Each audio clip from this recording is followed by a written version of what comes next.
ಸಾಲುಮರದ ತಿಮ್ಮಕ್ಕ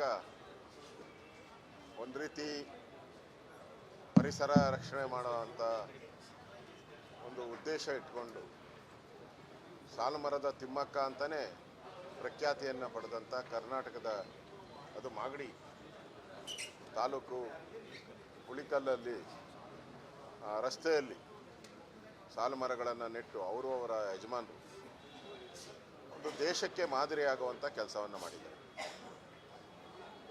ನಾರ್ಮಲಿ ವಿದ್ಯಾವಂತರು ಕೂಡ ಮಾಡಲಾಗದಂಥ ಕೆಲಸವನ್ನು ಸಾಲುಮರದ ತಿಮ್ಮಕ್ಕ ಮಾಡಿ ಇವತ್ತು ಇತಿಹಾಸ ಪುಟಗಳಲ್ಲಿ ಸಾಲುಮರದ ತಿಮ್ಮಕ್ಕ ನಮ್ಮ ಮಧ್ಯೆ ಇಲ್ಲ ಇವತ್ತು, ಆದರೆ ಇತಿಹಾಸದ ಪುಟಗಳಲ್ಲಿ ಸಾಲುಮರದ ತಿಮ್ಮಕ್ಕ ಇದೆ. ಭಾಳಷ್ಟು ಸಸ್ಯ ಕ್ಷೇತ್ರಗಳಲ್ಲಿ ಸಾಲುಮರದ ತಿಮ್ಮಕ್ಕನ ಹೆಸರುಗಳನ್ನು ಈಗಾಗಲೇ ಸರ್ಕಾರ ಮಾಡಿದೆ. ಈಗಾಗಲೇ ಅವರಿಗೆ ಕೇಂದ್ರ ಪುರಸ್ಕೃತ ಪ್ರಶಸ್ತಿ, ರಾಜ್ಯ ಪ್ರಶಸ್ತಿ, ಪದ್ಮಶ್ರೀ ಇವೆಲ್ಲ ಪ್ರಶಸ್ತಿಗಳು ಭಾಗ್ಯ ಆಗಿದೆ ಅವರಿಗೆ. ಅದರ ಜೊತೆಗೆ ನನಗನ್ಸುತ್ತೆ ಶಾಲಾ ಮಕ್ಕಳಿಗೂ ಕೂಡ, ಯಾಕಂದರೆ ಪರಿಸರ ರಕ್ಷಣೆ ಮಾಡುವಂಥದ್ದು ಪ್ರತಿಯೊಬ್ಬರ ಒಂದು ಕರ್ತವ್ಯ ಆಗಬೇಕು. ಆ ದೃಷ್ಟಿಯಿಂದ ಒಂದು ಮಾದರಿ ಆಗಬೇಕು. ಶಾಲಾ ಪಠ್ಯ ಪುಸ್ತಕದಲ್ಲೂ ಕೂಡ ಸಾಲುಮರದ ತಿಮ್ಮಕ್ಕನ ಜೀವನ ಚರಿತ್ರೆ, ಅವರ ಕುಟುಂಬದ ಜೀವನ ಚರಿತ್ರೆ ಬಂದರೆ ಮಕ್ಕಳಿಗೆ ಇದರಿಂದ ಪ್ರೇರಣೆ ಆಗುತ್ತೆ. ನಾವು ಕೂಡ ಸಸ್ಯ ನೀಡಬೇಕು. ಒಬ್ಬ ಮನುಷ್ಯ ಒಂದು ಸಸಿಯನ್ನು ನೆಡುವಂಥ ಕೆಲಸವನ್ನು, ಕಾಪಾಡುವಂಥ ಕೆಲಸವನ್ನು ಮಾಡಿದ್ರೆ ನಮಗೂ ಪುಣ್ಯ ಬರುತ್ತೆ, ಪರಿಸರ ಉಳಿಯುತ್ತೆ ಅನ್ನೋ ಒಂದು ಉದ್ದೇಶ ಇಟ್ಕೊಂಡು ಪಠ್ಯಪುಸ್ತಕಗಳಲ್ಲೂ ಕೂಡ ಅದನ್ನು ಸೇರಿಸುವಂಥದ್ದು ಒಳ್ಳೆಯದು. ಈಗಾಗಲೇ ಯೂನಿವರ್ಸಿಟಿಯಲ್ಲಿ ಅವಕಾಶ ಮಾಡಿಕೊಟ್ಟಿದ್ದಾರೆ ಸರ್ಕಾರ. ಅಲ್ಲೇ ಒಂದು ಸ್ಮಾರಕವನ್ನು ನಿರ್ಮಾಣ ಮಾಡಿ ಪರಿಸರಕ್ಕೆ ಒಂದು ಪರಿಸರದ ಜಾಗೃತಿಯ ಒಂದು ಅಂಬಾಸಿಡರ್ ಆಗಿ ಕೆಲಸ ಮಾಡಿದಂಥ ಸಾಲುಮರದ ತಿಮ್ಮಕ್ಕ ಇವತ್ತು ನಮ್ಮ ಮಧ್ಯೆ ಇಲ್ಲ. ಅವರಿಗೆ ಸದ್ಗತಿ ಸಿಗಲಿ. ಈ ಥರದ ಪ್ರೇರಣಾದಾಯಕವಾದಂಥ ಕೆಲಸ ಮಾಡುವಂಥ ಲಕ್ಷಾಂತರ ಜನ ಈ ರಾಜ್ಯದಲ್ಲಿ ಜನ್ಮ ತಾಳಿ ಪರಿಸರವನ್ನು ಉಳಿಸಲಿ ಅನ್ನೋ ಮಾತನ್ನು ಹೇಳಿ ಮತ್ತೊಮ್ಮೆ ನಾನು ಸಾಲುಮರದ ತಿಮ್ಮಕ್ಕ ಅವರಿಗೆ ಶ್ರದ್ಧಾಂಜಲಿಯನ್ನು ಕೋರ್ತಾ ಇದ್ದೀನಿ. ಸಾಲುಮರದ ತಿಮ್ಮಕ್ಕ ಒಂದು ರೀತಿ ಪರಿಸರ ರಕ್ಷಣೆ ಮಾಡುವಂಥ ಒಂದು ಉದ್ದೇಶ ಇಟ್ಕೊಂಡು ಸಾಲುಮರದ ತಿಮ್ಮಕ್ಕ ಅಂತಲೇ ಪ್ರಖ್ಯಾತಿಯನ್ನು ಪಡೆದಂಥ ಕರ್ನಾಟಕದ ಅದು ಮಾಗಡಿ ತಾಲೂಕು ಹುಳಿಕಲ್ಲಲ್ಲಿ ರಸ್ತೆಯಲ್ಲಿ ಸಾಲುಮರಗಳನ್ನು ನೆಟ್ಟು ಅವರ ಯಜಮಾನರು ಒಂದು ದೇಶಕ್ಕೆ ಮಾದರಿಯಾಗುವಂಥ ಕೆಲಸವನ್ನು ಮಾಡಿದ್ದಾರೆ. ನಾರ್ಮಲಿ ವಿದ್ಯಾವಂತರು ಕೂಡ ಮಾಡಲಾಗದಂಥ ಕೆಲಸವನ್ನು ಸಾಲುಮರದ ತಿಮ್ಮಕ್ಕ ಮಾಡಿ ಇವತ್ತು ಇತಿಹಾಸ ಪುಟಗಳಲ್ಲಿ ಸಾಲುಮರದ ತಿಮ್ಮಕ್ಕ ನಮ್ಮ ಮಧ್ಯೆ ಇಲ್ಲ ಇವತ್ತು, ಆದರೆ ಇತಿಹಾಸದ ಪುಟಗಳಲ್ಲಿ ಸಾಲುಮರದ ತಿಮ್ಮಕ್ಕ ಇದೆ. ಭಾಳಷ್ಟು ಸಸ್ಯ ಕ್ಷೇತ್ರಗಳಲ್ಲಿ ಸಾಲುಮರದ ತಿಮ್ಮಕ್ಕನ ಹೆಸರುಗಳನ್ನು ಈಗಾಗಲೇ ಸರ್ಕಾರ ಮಾಡಿದೆ. ಈಗಾಗಲೇ ಅವರಿಗೆ ಕೇಂದ್ರ ಪುರಸ್ಕೃತ ಪ್ರಶಸ್ತಿ, ರಾಜ್ಯ ಪ್ರಶಸ್ತಿ, ಪದ್ಮಶ್ರೀ ಇವೆಲ್ಲ ಪ್ರಶಸ್ತಿಗಳು ಭಾಗ್ಯ ಆಗಿದೆ ಅವರಿಗೆ. ಅದರ ಜೊತೆಗೆ ನನಗನ್ಸುತ್ತೆ ಶಾಲಾ ಮಕ್ಕಳಿಗೂ ಕೂಡ, ಯಾಕಂದರೆ ಪರಿಸರ ರಕ್ಷಣೆ ಮಾಡುವಂಥದ್ದು ಪ್ರತಿಯೊಬ್ಬರ ಒಂದು ಕರ್ತವ್ಯ ಆಗಬೇಕು. ಆ ದೃಷ್ಟಿಯಿಂದ ಒಂದು ಮಾದರಿ ಆಗಬೇಕು. ಶಾಲಾ ಪಠ್ಯ ಪುಸ್ತಕದಲ್ಲೂ ಕೂಡ ಸಾಲುಮರದ ತಿಮ್ಮಕ್ಕನ ಜೀವನ ಚರಿತ್ರೆ, ಅವರ ಕುಟುಂಬದ ಜೀವನ ಚರಿತ್ರೆ ಬಂದರೆ ಮಕ್ಕಳಿಗೆ ಇದರಿಂದ ಪ್ರೇರಣೆ ಆಗುತ್ತೆ. ನಾವು ಕೂಡ ಸಸ್ಯ ನೀಡಬೇಕು. ಒಬ್ಬ ಮನುಷ್ಯ ಒಂದು ಸಸಿಯನ್ನು ನೆಡುವಂಥ ಕೆಲಸವನ್ನು, ಕಾಪಾಡುವಂಥ ಕೆಲಸವನ್ನು ಮಾಡಿದ್ರೆ ನಮಗೂ ಪುಣ್ಯ ಬರುತ್ತೆ, ಪರಿಸರ ಉಳಿಯುತ್ತೆ ಅನ್ನೋ ಒಂದು ಉದ್ದೇಶ ಇಟ್ಕೊಂಡು ಪಠ್ಯಪುಸ್ತಕಗಳಲ್ಲೂ ಕೂಡ ಅದನ್ನು ಸೇರಿಸುವಂಥದ್ದು ಒಳ್ಳೆಯದು. ಈಗಾಗಲೇ ಯೂನಿವರ್ಸಿಟಿಯಲ್ಲಿ ಅವಕಾಶ ಮಾಡಿಕೊಟ್ಟಿದ್ದಾರೆ ಸರ್ಕಾರ. ಅಲ್ಲೇ ಒಂದು ಸ್ಮಾರಕವನ್ನು ನಿರ್ಮಾಣ ಮಾಡಿ ಪರಿಸರಕ್ಕೆ ಒಂದು ಪರಿಸರದ ಜಾಗೃತಿಯ ಒಂದು ಅಂಬಾಸಿಡರ್ ಆಗಿ ಕೆಲಸ ಮಾಡಿದಂಥ ಸಾಲುಮರದ ತಿಮ್ಮಕ್ಕ ಇವತ್ತು ನಮ್ಮ ಮಧ್ಯೆ ಇಲ್ಲ. ಅವರಿಗೆ ಸದ್ಗತಿ ಸಿಗಲಿ. ಈ ಥರದ ಪ್ರೇರಣಾದಾಯಕವಾದಂಥ ಕೆಲಸ ಮಾಡುವಂಥ ಲಕ್ಷಾಂತರ ಜನ ಈ ರಾಜ್ಯದಲ್ಲಿ ಜನ್ಮ ತಾಳಿ ಪರಿಸರವನ್ನು ಉಳಿಸಲಿ ಅನ್ನೋ ಮಾತನ್ನು ಹೇಳಿ ಮತ್ತೊಮ್ಮೆ ನಾನು ಸಾಲುಮರದ ತಿಮ್ಮಕ್ಕ ಅವರಿಗೆ ಶ್ರದ್ಧಾಂಜಲಿಯನ್ನು ಕೋರ್ತಾ ಇದ್ದೀನಿ. ಸಾಲುಮರದ ತಿಮ್ಮಕ್ಕ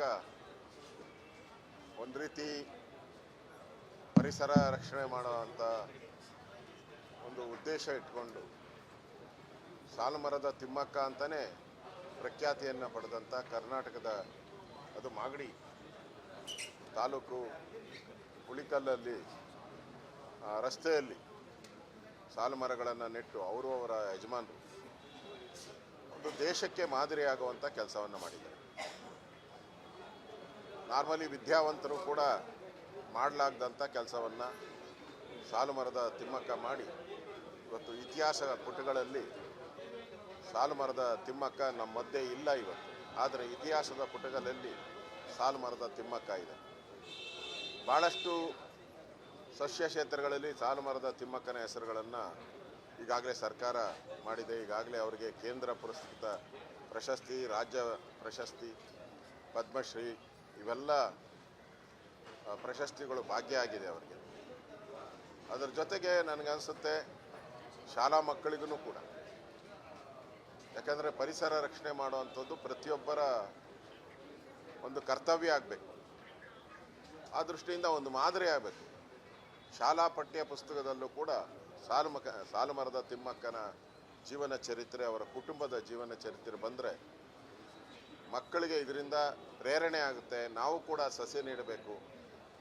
ಒಬ್ಬ ಮನುಷ್ಯ ಒಂದು ಸಸಿಯನ್ನು ನೆಡುವಂಥ ಕೆಲಸವನ್ನು, ಕಾಪಾಡುವಂಥ ಕೆಲಸವನ್ನು ಮಾಡಿದ್ರೆ ನಮಗೂ ಪುಣ್ಯ ಬರುತ್ತೆ, ಪರಿಸರ ಉಳಿಯುತ್ತೆ ಅನ್ನೋ ಒಂದು ಉದ್ದೇಶ ಇಟ್ಕೊಂಡು ಪಠ್ಯಪುಸ್ತಕಗಳಲ್ಲೂ ಕೂಡ ಅದನ್ನು ಸೇರಿಸುವಂಥದ್ದು ಒಳ್ಳೆಯದು. ಈಗಾಗಲೇ ಯೂನಿವರ್ಸಿಟಿಯಲ್ಲಿ ಅವಕಾಶ ಮಾಡಿಕೊಟ್ಟಿದ್ದಾರೆ ಸರ್ಕಾರ. ಅಲ್ಲೇ ಒಂದು ಸ್ಮಾರಕವನ್ನು ನಿರ್ಮಾಣ ಮಾಡಿ ಪರಿಸರಕ್ಕೆ ಒಂದು ಪರಿಸರದ ಜಾಗೃತಿಯ ಒಂದು ಅಂಬಾಸಿಡರ್ ಆಗಿ ಕೆಲಸ ಮಾಡಿದಂಥ ಸಾಲು ಮರದ ತಿಮ್ಮಕ್ಕ ಇವತ್ತು ನಮ್ಮ ಮಧ್ಯೆ ಇಲ್ಲ. ಅವರಿಗೆ ಸದ್ಗತಿ ಸಿಗಲಿ. ಈ ಥರದ ಪ್ರೇರಣಾದಾಯಕವಾದಂಥ ಕೆಲಸ ಮಾಡುವಂಥ ಲಕ್ಷಾಂತರ ಜನ ಈ ರಾಜ್ಯದಲ್ಲಿ ಜನ್ಮ ತಾಳಿ ಪರಿಸರವನ್ನು ಉಳಿಸಲಿ ಅನ್ನೋ ಮಾತನ್ನು ಹೇಳಿ ಮತ್ತೊಮ್ಮೆ ನಾನು ಸಾಲು ಮರದ ತಿಮ್ಮಕ್ಕ ಅವರಿಗೆ ಶ್ರದ್ಧಾಂಜಲಿಯನ್ನು ಕೋರ್ತಾ ಇದ್ದೀನಿ. ಸಾಲು ಮರದ ತಿಮ್ಮಕ್ಕ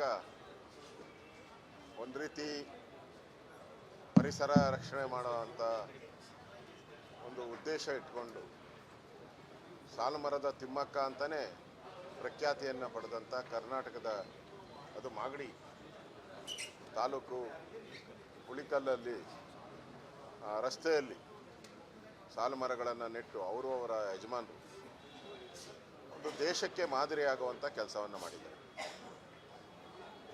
ನಾರ್ಮಲಿ ವಿದ್ಯಾವಂತರು ಕೂಡ ಮಾಡಲಾಗದಂಥ ಕೆಲಸವನ್ನು ಸಾಲು ಮರದ ತಿಮ್ಮಕ್ಕ ಮಾಡಿ ಇವತ್ತು ಇತಿಹಾಸ ಪುಟಗಳಲ್ಲಿ ಸಾಲು ಮರದ ತಿಮ್ಮಕ್ಕ ನಮ್ಮ ಮಧ್ಯೆ ಇಲ್ಲ ಇವತ್ತು.